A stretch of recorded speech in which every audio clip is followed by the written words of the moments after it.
नमस्कार माझ्या सर्वांना, मी शिवानी. गावाकडच्या स्वादमध्ये आपलं खूप खूप मनापासून स्वागत आहे. तर आज मी तुमच्यासोबत शेअर करत आहे खानदेशी उडीद डाळीचे वडे. अतिशय खायला हे खमंग असलेले टमटम असे फुगलेले वडे आहे. आपण नॉर्मली वडे बनवतो ना, तर ते फुगत वगैरे नाही, बट हे खानदेशी उडीद डाळीचे वडे ना अतिशय मस्त असे टम्म फुगतात पुरीसारखे आणि खायला पण सुद्धा छान वाटते.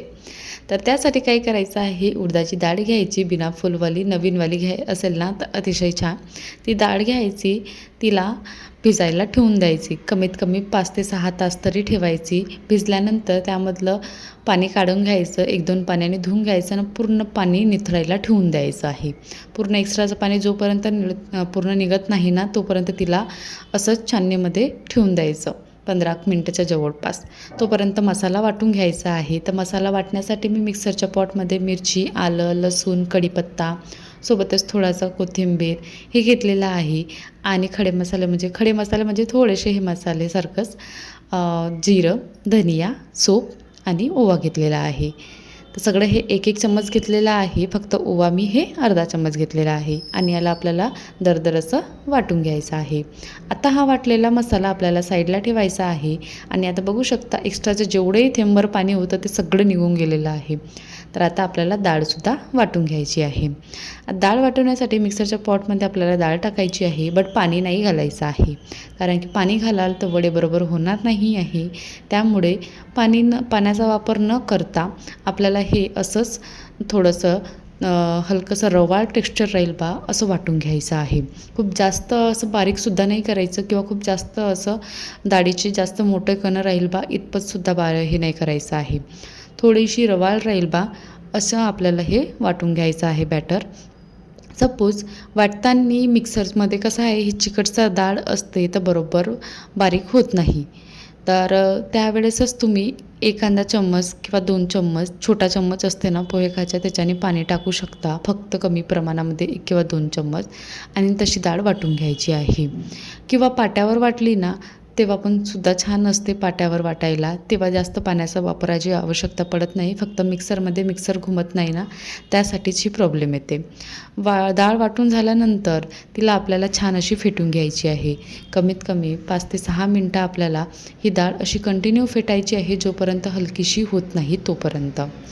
आणि नंतर जो बनवलेला मसाला आहे तो त्यामध्ये टाकायचा. त्यालासुद्धा आपल्याला असंच मिक्स करून घ्यायचं आहे. मिक्स करून झाल्यानंतर यालासुद्धा कंटिन्यू आपल्याला 3 ते 4 मिनटं कमीत कमी असंच फेटत राहायचं आहे, जेणेकरून डाळ नाही छान अशी हलकी होईल बा, फ्लफी होईल बा.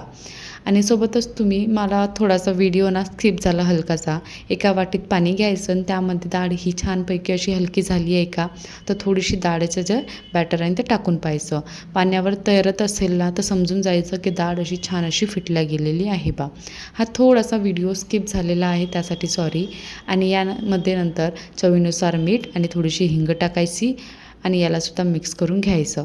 आणि एखादा मिनटं आणखी याला फेटून घ्यायचं हलकंसं मिक्स करण्यासाठी. आता डाळ तयार झालेली आहे.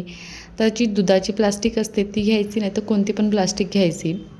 तिला थोडंसं तेल किंवा पाणी लावायचं आणि जे बनवलेलं डाळीचं बॅटर आहे उडदाच्या डाळीचं ते घ्यायचं. हलकंसं वळ्यासारखं असं थापायचं आणि हलक्या हाताने उचलून आपल्याला याला तेलात सोडायचं आहे. तेल खूप जास्त असं धुवाधार असं गरम झालेलं नको, अगदी मीडियम फ्लेमवर गरम झालेल्या तेलामध्ये आपल्याला हे वडे फ्राय करून घ्यायचं आहे. तर तुम्ही बघू शकता मी ज्या प्रकारे वडे बनवलेले आहे आणि टाकलेले आहे, अगदी तशाच प्रकारे तुम्हाला करण्याचा प्रयत्न करायचा आहे. नंतर आता जोपर्यंत वड्याची खालच्या बाजूची साईड ना सेट होत नाही तोपर्यंत याला पलटवायचं नाही. वरतून हलकेसे ड्राय होतात आणि खालून हलकेसे शिजल्या जातात, त्यानंतरच आपल्याला याला पलटवायचं आहे. खूप जास्त अशी घाई करायची नाही आहे, कारण की काय होते हे वडे ना थोडेसे कधी ना बरोबर चिपकले सपोज कढाईला वगैरे तर फुटून जातात हलकेसे. त्याची काळजी घ्यायची. आणि नंतर फ्राय करायच्या वेळेस फ्राय करून झाले, जसं की आता तुम्हाला कसं काय समजेल बा की वडे आता छानपैकी फ्राय झालेले आहे बा. तर जे वडा असते ना तो छान असा फ्राय झाला की त्याच्या साईडचे जे बबल्स आहे ना ते कमी व्हायला लागतात. तर समजून जायचं की वडा हा छानपैकी असा फ्राय झालेला आहे, तर त्याला काढून घ्यायचं. मी बाकीचे पण वडे असेच फ्राय करून घेतले, म्हणजे टाकले.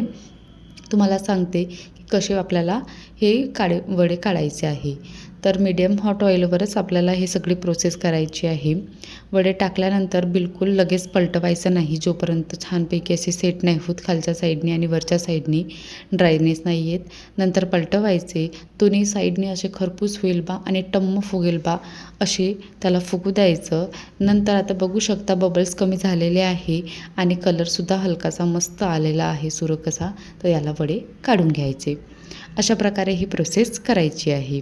तर छानपैकी असे मी सगळे वडे असेच फ्राय करून घेतलेले आहे आणि कढाईमध्ये जेवढे मावेल ना तेवढेच टाकायचे, खूप जास्त असे टाकायचे नाही. सपोज तुम्हाला मोठ्या आकारामध्ये बनवायचे असेल ना तर तुम्ही मोठ्या आकारामध्ये सुद्धा वडे बनवू शकता किंवा असे छोटे छोटेसुद्धा बनवू शकता. मी छोटे छोटेच बनवलेले आहे आणि तुम्ही मोठ्या आकाराचे बनवायचं असेल ना तर कमीत कमी फक्त 1 किंवा 2 टाकायचे कढाईमध्ये, जास्त टाकायचे नाही. आणि असे टम्म फुगल्यानंतर यालासुद्धा आपल्याला काढून घ्यायचं आहे. आता हे वडे खाण्यासाठी तुम्ही चटणी बनवू शकता किंवा दहीसोबत खाऊ शकता, कढीसोबत खाऊ शकता किंवा असेसुद्धा खाऊ शकता. आमच्या घरी फक्त मिरच्या लागतात खायला. तर अशा प्रकारे मी हे सगळे उडदाच्या डाळीचे वडे तयार केलेले आहे. यामध्ये काळजी घेण्यालायक 2-3 टिप्स आहे, जसं की डाळ बारीक करताना पाण्याचा वापर कमी करायचा. टाकताना जेव्हा आपण वडे थापतो तर हलकासा पाण्याचा हात घ्यायचा आणि त्यानंतर तेलात सोडायचा आणि नंतर फ्राय करताना खूप जास्त प्रमाणामध्ये वडे कढाईमध्ये टाकायचे नाही. जेवढे मावेल तेवढेच टाकायचे आणि फ्राय करताना जास्त घाई करायची नाही. जोपर्यंत टम्म फुगत नाही तोपर्यंत याला छान असे खरपूस असे फ्राय करून घ्यायचे. ह्या 2-3 गोष्टीची काळजी घ्यायची आणि अशा प्रकारे हे वडे फ्राय करून घ्यायचे. तर कशी वाटली आजची ही उडदाच्या डाळीची वड्याची रेसिपी? आवडली असेल तर नक्की बनवून बघा आणि माझ्या चॅनलला सबस्क्राईब करायला विसरू नका. अशाच रेसिपी बघत राहा, एन्जॉय करत राहा. चला तर टेक केअर, बाय.